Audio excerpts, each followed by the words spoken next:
Okay, ಒಂದ್ ಒಳ್ಳೆ good move. ಬೇರೆಯವರ ಮಧ್ಯಪ್ರವೇಶಕ್ಕಿಂತ ನಾವೇ ಸಾರ್ಟ್ ಔಟ್ ಮಾಡ್ಕೊಳ್ಳೋಣ ಅನ್ನೋ ಹಂತಕ್ಕೆ ಬಹುಶಃ ಬಂದಿರಬಹುದು. ನಾಳೆ ಏನ್ ಮೀಟಿಂಗ್ ಅಲ್ಲಿ ಚರ್ಚೆ ಆಗುತ್ತೆ ಅನ್ನೋದನ್ನ ಮೀಟಿಂಗ್ ಆದ ನಂತರ ನಿಮ್ ಗಮನಕ್ಕೆ ತರ್ತೀವಿ. ಚರ್ಚೆನ ಮುಂದುವರಿಸ್ತಾ ಹೋಗೋಣ. ಈಗ ತಾನೇ HD ರಾಜೇಂದ್ರ ಅವರು ಪತ್ರಕರ್ತರು, ಸೀನಿಯರ್ ಜರ್ನಲಿಸ್ಟ್ ನಮ್ ಜೊತೆ ಜಾಯ್ನ್ ಆಗಿದ್ದಾರೆ. ವೆಲ್ಕಮ್ ಮಾಡ್ಕೊಳ್ತೀನಿ ಸರ್. ನಮಸ್ತೆ, ನನ್ನ ಧ್ವನಿ ನಿಮ್ಗೆ ಕೇಳಿಸ್ತಾ ಇದೆ ಅನ್ಕೊಳ್ತೀನಿ. ಕಾರ್ಯಕ್ರಮಕ್ಕೆ ಸ್ವಾಗತ. ನಮಸ್ಕಾರ. ಮತ್ತೊಬ್ರು ಕುರುಬ ಸಂಘದ ಪ್ರಧಾನ ಕಾರ್ಯದರ್ಶಿ ನಾಗವೇಣಿ ಅವರು ಕೂಡ ಜಾಯ್ನ್ ಆಗಿದ್ದಾರೆ. ನಿಮ್ಗೂ ಕೂಡ ಕಾರ್ಯಕ್ರಮಕ್ಕೆ ಸ್ವಾಗತ ಮೇಡಮ್. ನನ್ನ ಧ್ವನಿ ನಿಮ್ಗೆ ಕೇಳಿಸ್ತಾ ಇದೆ ಅನ್ಕೊಳ್ತೀನಿ. ನಮಸ್ಕಾರ ಮೇಡಮ್. ಓಕೆ, ಇಬ್ಬರ ಹತ್ರನೂ ಬರ್ತೀನಿ. ಅದಕ್ಕಿಂತ ಮುಂಚೆ ಮಹೇಶ್ ಅವರೇ, ನಿಮ್ಮ ಫಸ್ಟ್ ರಿಯಾಕ್ಷನ್ ತಗೊಂಡು ನಾನು ಆ ಕಡೆಗೆ ಪಾಸ್ ಆಗ್ತೀನಿ. ಏನು 2.5 ವರ್ಷಗಳಿಂದ ಈ ರಾಜ್ಯದಲ್ಲಿ ಜನ ಫುಲ್ ಮ್ಯಾಂಡೇಟರಿಯನ್ನು ಕೊಟ್ಬಿಟ್ರು ಕಾಂಗ್ರೆಸ್ಗೆ. ಇಡೀ ದೇಶಕ್ಕೆ ಗೊತ್ತಿದೆ ಯಾವ ರೀತಿ ಬಂತು ಅಂತ ಹೇಳಿದ್ರೆ, ಅಶ್ವಮೇಘ ಒಂದು ಯಾಗ ಮಾಡ್ದಂಗೆ ಬಂತು ಕಾಂಗ್ರೆಸ್ ಈ ರಾಜ್ಯದಲ್ಲಿ. ಜನರು ಖುಷಿಪಟ್ಟರು. ಆದರೆ ಇವತ್ತೇನಾಗಿದೆ 2 ವರ್ಷಗಳ ನಂತರ ಅಂತ ಹೇಳಿದ್ರೆ, ಇವರ ಆದಿಲಿ ಬೀದಿಲಿ ಆಗುವಂಥ ನಾಟಕಗಳನ್ನು ನೋಡಿಕೊಂಡು ತಲೆ ಕೆಟ್ಟು ಇವತ್ತೇ ಚುನಾವಣೆ ಮಾಡಬೇಕು ಅನ್ನೋದು ಜನರ ಅಪೇಕ್ಷೆ ಆಗೋಗಿದೆ. ಇವತ್ತು ರಾಜ್ಯದಲ್ಲಿ ಇವತ್ತೇ ಚುನಾವಣೆ ಮಾಡಲಿ ಈ ರಾಜ್ಯದಲ್ಲಿ ಅಂತ. ಯಾಕೆ ಅಂತ ಹೇಳಿದ್ರೆ, ಒಬ್ಬ ರಾಜ್ಯದ ಮುಖ್ಯಮಂತ್ರಿ ಈ ನಾಡಿನ ಜನತೆಗೆ ಸತ್ಯ ಒಪ್ಕೋಬೇಕಾಯ್ತು, ಹೇಳಬೇಕಾಗಿತ್ತು. ಎಸ್, ನಮ್ದು ಇವತ್ತು ಒಂದು 2.5 ವರ್ಷಗಳ ಹಿಂದೆ ಇಡೀ ದೆಹಲಿಯಲ್ಲಿ ಕೂತ್ಕೊಂಡು ಮಾತುಕತೆ ಮಾಡಿದೀವಿ, ಇದು ಸತ್ಯ ಹೇಳ್ಬೇಕಾಗಿತ್ತು. ಆತರ ಆಗಿದ್ರೆ ಈ ರಾಜ್ಯದ 2ನೇ ತಲೆಮಾರು ಉಪಮುಖ್ಯಮಂತ್ರಿನೂ ಹೇಳ್ಬೇಕಾಗಿತ್ತು. ಸಿದ್ದರಾಮಯ್ಯನವರು ಹೇಳದೇ ಇದ್ರೆ, ಎಸ್ ನಮ್ಮ ಪಕ್ಷದಲ್ಲಿ ಈ ರೀತಿಯಾದಂತ ಮಾತುಕತೆ ಆಗಿದೆ ಅಂತ. ಇಬ್ರೂ ಸಹ ಈ ರಾಜ್ಯದ ಜನತೆಗೆ ಮೋಸ ಮಾಡಿದ್ದಾರೆ. ಯಾಕೆ ಅಂತ ಹೇಳಿದ್ರೆ, ನಡೀತಾ ಇರುವಂತ ಈ ಒಂದು ವೆರಿ ಟ್ರೂ, ನಿಮ್ ಪಾಯಿಂಟ್ ಕರೆಕ್ಟ್, ವ್ಯಾಲಿಡ್ ಆಗಿದೆ. ಅದ್ರ ಜೊತೆಗೆ ಇನ್ನೊಂದೇ ಒಂದು ಆಡ್ ಮಾಡ್ಬಿಡ್ಲಾ, ಇದೇ ವಚನ ಭ್ರಷ್ಟ ಅನ್ನುವ ಹಣೆಪಟ್ಟಿಯನ್ನ JDS ನಲ್ಲಿ ನಿಮ್ಮ ನಾಯಕನಿಗೂ ಕಟ್ಟಿದ್ದಾರೆ. ಯಡಿಯೂರಪ್ಪ ಅವರಿಗೆ ದೇವ್ರ ಮನೆ ಕರ್ಕೊಂಡೋಗಿ ಆಣೆ ಮಾಡಿ ಆಮೇಲೆ ವಚನ ಭ್ರಷ್ಟ ಮಾಡ್ಬಿಟ್ರು ಕುಮಾರಸ್ವಾಮಿ ಅವರು ಅಂತ. ಸತ್ಯ ಹೇಳ ಮೇಡಮ್, ಅಲ್ಲ ಹೇಳ್ತೀನಿ. ಏನು ಅವತ್ತು ನಾವು ಅನುಭವಿಸಿದೀವಿ, ಅದೊಂದು ಮಾತನ್ನ ಇವತ್ತಿನವರೆಗೂ ಅನುಭವಿಸ್ತಾ ಇದೀವಿ. ಯಾವ್ದನ್ನ ಇವತ್ತಿನವರೆಗೂ ಅನುಭವಿಸಿದೀವಿ. ಆ ಸುಳ್ಳನ್ನ ಇವತ್ತಿನವರೆಗೂ ಭ್ರಷ್ಟರಾಗ್ಲಿಲ್ವಾ? ಹಾಗಾದ್ರೆ ವಚನ ಭ್ರಷ್ಟರು ಹಾಕೊಂಡು ಇವತ್ತು ಈ ಪರಿಸ್ಥಿತಿ ಬಂದು ಕೂತಿದೀವಿ ಅಂತ ಜನ ಹೇಳಿದ್ರು.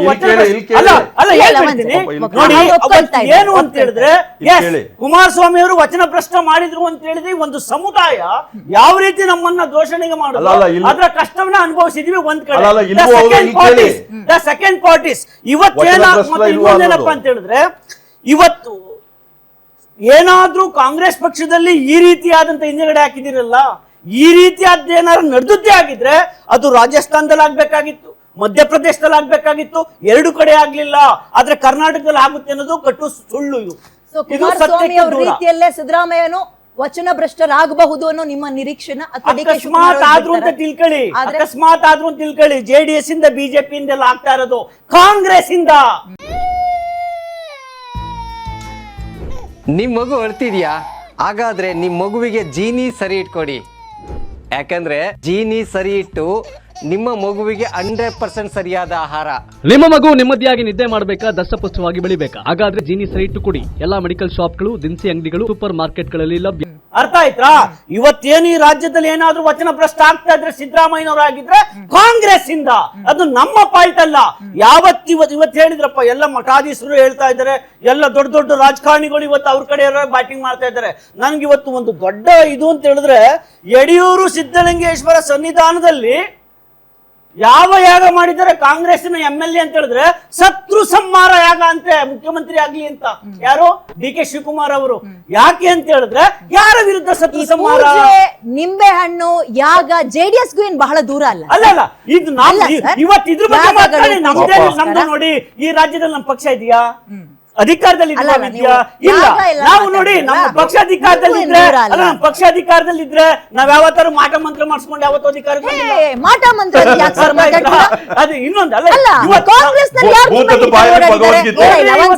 ಮಾಧ್ಯಮದಲ್ಲಿ ತೋರಿಸಿದ್ದೀರಾ ಶತ್ರು ಸಂಹಾರ ಯಾಗ ಅಂತ. ಹಾಗಾದ್ರೆ ಶತ್ರು ಯಾರು? ಸಿದ್ದರಾಮಯ್ಯ ಅಂತ ಒಪ್ಕೊಳ್ಳಿ. ಸಿದ್ದರಾಮಯ್ಯ ನಮ್ಮ ಶತ್ರು. DK ಶಿವಕುಮಾರ್ ಅವ್ರು ಮುಖ್ಯಮಂತ್ರಿ ಆಗ್ಬೇಕಾದ್ರೆ ಯಾರು ಶತ್ರು? ಈಗ ಅದನ್ನ ಹೇಳಿ. ಯಾರು? ನಿಮ್ಮ ಕುಣಿಗಲ್ ಶಾಸಕ ನಂಬರ್ 1. ನಂಬರ್ 2 ಏನಂತ ಹೇಳಿದ್ರೆ, ಇವತ್ತು ನಿಮ್ಮಲ್ಲಿ ಏನಾಯ್ತು ಹಳೇದು? ಇದ್ರ ಬಗ್ಗೆ ಚರ್ಚೆ ಮಾಡೋಣ. ಇವತ್ತು ಸಿದ್ದರಾಮಯ್ಯ JDS ಅದಕ್ಕಿಂತ ಹೊರತಾಗೇನಿಲ್ಲ. ವಚನ ಭ್ರಷ್ಟತೆ ಕುಮಾರಸ್ವಾಮಿ ಅವರ ಹಣೆಪಟ್ಟಿಯನ್ನ ಕಟ್ಕೊಂಡಿದ್ದಾರೆ. ಸೊ ಇದು ಮುಂದುವರಿತಾ ಇದೆಯಾ ಕಾಂಗ್ರೆಸ್ ನಲ್ಲಿ ಅಂತ ಅವ್ರು ಉತ್ತರ ಕೊಡ್ತಾರೆ. ಬಟ್ ಅದೆಲ್ಲ ನಿಮ್ಮ ಪಕ್ಷದಲ್ಲ ಆಗಿದೆ, ನೀವು ಒಪ್ಕೊಳ್ಳೇಬೇಕು. ನೋಡಿ, ನಾವು ಸತ್ಯ ಒಪ್ಕೊಳ್ತಾ ಇದೀನಲ್ಲ. ಎಸ್, ಏನು ವಚನ ಪ್ರಶ್ನೆ ಸತ್ಯನಾ? ಅಲ್ಲ, ವಚನ ಪ್ರಶ್ನೆ ಏನಪ್ಪ ಸತ್ಯ. ಅಂತಂದ್ರೆ, ನಾವು ಯಾವ ಏನವತ್ತು ಯಡಿಯೂರಪ್ಪ ಸಾಹೇಬ್ರಿಗೆ ನಾವು ಈಗ ನೀವು ಘಂಟಾಘೋಷವಾಗಿ ವಚನ ಪ್ರಶ್ನೆ ಅಂತ ಹೇಳಿ ರಾಜ್ಯದ ಹೇಳಿದ್ದು ಜನ ಅದಕ್ಕೆ ಕಾಂಗ್ರೆಸ್ ಬಹಳ ಅಲ್ಲ. ಸಂತೋಷ. ಇವತ್ತೇನಪ್ಪ ರಾಜ್ಯದ ಜನತೆ ಅಂತಂದ್ರೆ, ಮುಂದೆ ಇವತ್ತು ಒಪ್ಕೊಂಡಿದ್ದಕ್ಕೆ. ಡಿ ಕೆ ಶಿವಕುಮಾರ್ ಇವತ್ತು ಹೇಳಿ D K Shivakumar Definitely yes. ಏನಾಯ್ತು? ಅವ್ರು ಖುಷಿ ಪೇಪರ್ ಪಡ್ತಾರೆ. ಏನಾಯ್ತು? One second, okay. ಒಕ್ಕಲಿಗ ಸಮುದಾಯವನ್ನ ಇವತ್ತು ಮೈಸೂರು ಭಾಗದಲ್ಲಿ ಪೆನ್ ಕೊಡಿ ಪೇಪರ್ ಕೊಡಿ ಅಂತ ಬಂದಂತ ಡಿ ಕೆ ಶಿವಕುಮಾರ್ ಅವರು ಯಾಕೆ ಮುಖ್ಯಮಂತ್ರಿ ಆಗ್ಲಿಲ್ಲ ಫಸ್ಟ್ ಬಾರಿಗೆ? ಪಾಪ. ಆವಾಗ ಸಿದ್ದರಾಮಯ್ಯ ಹೇಳಿದ್ರ ನಾನು ಅಹಿಂದ ಮತಗಳಿಂದ ಮುಖ್ಯಮಂತ್ರಿ ಆಗಿದ್ದೇನೆ, ಅಹಿಂದಾದವರೇ ನನ್ನನ್ನು ಮುಖ್ಯಮಂತ್ರಿ ಮಾಡಿರೋದು. ನೋಡೋಣ ಇವತ್ತು ಇರಿ. ಕುರುಬ ಸಮುದಾಯ ಹೇಳಿದೆ, ನೋಡೋಣ ಇರಿ. ನಮ್ಮಿಂದ One ಮುಖ್ಯಮಂತ್ರಿ second. ಸಿದ್ದರಾಮಯ್ಯ, ಅವತ್ತು- ಎಸ್ ಜನಾಂಗ ಹೇಳಿದೆ. ಆವತ್ತು ಇವತ್ತು ನಿಂಗ್- ಕೇಳಿಸ್ಕೊಳ್ಳಿ, ಆವತ್ತು ಯಡಿಯೂರಪ್ಪ ಮತ್ತು ಕುಮಾರಸ್ವಾಮಿ ಅವರ ನಡುವೆ ದೇವ್ರ ಮನೆಯಲ್ಲಾದಂತಹ ಹಳೆ ಪ್ರಮಾಣ ಇಲ್ಲಿ ಯಾರ ತಲೆ ಮೇಲೆ ಕೈ ಇಟ್ ಮಾಡಿದ್ರು ಅಂತ ಕೇಳೋಣ ಕಾಂಗ್ರೆಸ್ ಕೇಳಿ. ಕೊಂಡಿದ್ದಾರೆ. ನಾವು ಬೇಡ ಅಂತ ಹೇಳಿಲ್ವಲ್ಲ? ಈಗ ನಾವವತ್ತು- ನಾವವತ್ತು ಯಾರು ನಮ್ಮನ್ನ ಮಾಡಿದ್ರು target ಮಾಡಿ ನೋಡ್ಕೊಂಡಿದ್ದೀವಿ. ರಾಜೇಂದ್ರ ಸರ್, ನನ್ನ ಧ್ವನಿ ನಿಮ್ಗೆ ಕೇಳಿಸ್ತಾ ಇದೆ ಅನ್ಕೊಂಡೆ, ಅಂದ್ರೆ ಎಸ್ ನಾನು ಅವಾಗಲೇ ಕನ್ಫರ್ಮ್ ಮಾಡ್ಕೊಂಡೆ.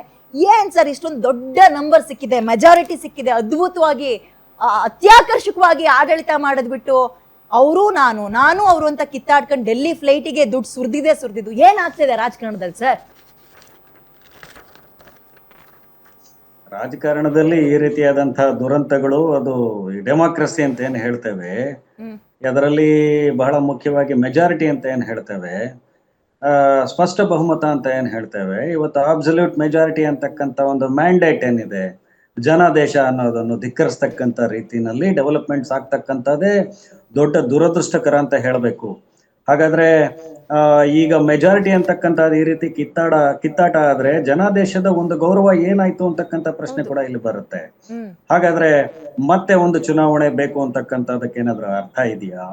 ಈ ರೀತಿ ಅಧಿಕಾರ ಬಂದಾಗ ಜನ ಕೊಟ್ಟಿರ್ತಕ್ಕಂಥ ಜನಾದೇಶವನ್ನು ಧಿಕ್ಕರಿಸಿ ಒಂದು ಲಾರ್ಜೆಸ್ಟ್ ರೂಲಿಂಗ್ ಪಾರ್ಟಿ ಅಂತ ಏನು ಹೇಳ್ತೇವೆ, ಈ ರೀತಿ ತಮ್ಮ ಹಿತಾಸಕ್ತಿಗಳಿಗೆ ಅನುಗುಣವಾಗಿ ರಾಜಕೀಯವನ್ನು ನಡೆಸ್ಕೊಂಡು ಬರ್ತಾ ಇರ್ತಕ್ಕಂಥದ್ದು ಕರ್ನಾಟಕದಲ್ಲಿ ಕಳೆದ 20 ವರ್ಷಗಳಿಂದ ನೋಡಿ, majority will become minority, absolute majority will turn as the lowest majority ಅಂತಕ್ಕಂಥದ್ದು. ಇದು ಬಹಳ ಕೆಟ್ಟ ಪರಂಪರೆ, ಕೆಟ್ಟದಾದಂತಹ ಒಂದು ರಾಜಕಾರಣಕ್ಕೆ ಒಂದು ಅಂಕಿತ ಆಗುತ್ತೆ ಅಂತ ಹೇಳ್ಬೇಕಾಗುತ್ತೆ.